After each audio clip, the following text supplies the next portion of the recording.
Македонија не треба да го билда, туку мора да го намали јавниот долг, кој опасно се приближува до 50% од бруто домашниот производ, предупредуваат експертите.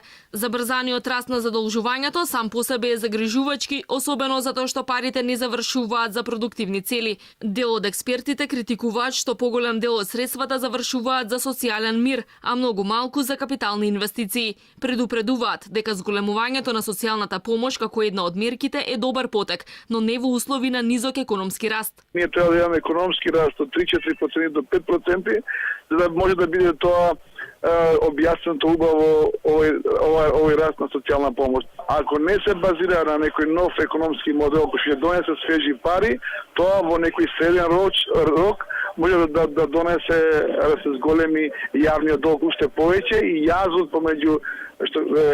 помеѓу овие две категории да биде уште поголем.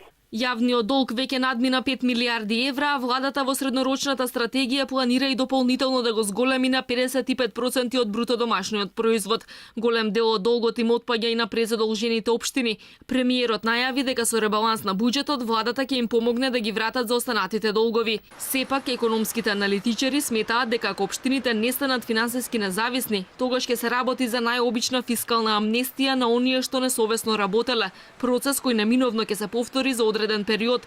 Предлага да се формира регулаторно тело по примерот на функционирањето во Европската Унија, кој ќе врши надзор врз работата и задолжувањата на општините. Би требало да има некој борд од горе, од владина нека комисија, кој што би во смисла на има Stability and Growth Pact во Европска Унија, тие не дозволуваат да има поголем дефицит од 3%. Се овој борд на надгледување на овие долгови треба да алармира секогаш кога ќе има, да кажем, 1% на долг од општините, за да може да се интервенира на време. Според проценките, општините должат околу 120 милиони евра, вклучувајќи и камати. Најзадолжени општини се Охрид, Тетово, Карпаш, Струга и Чаир.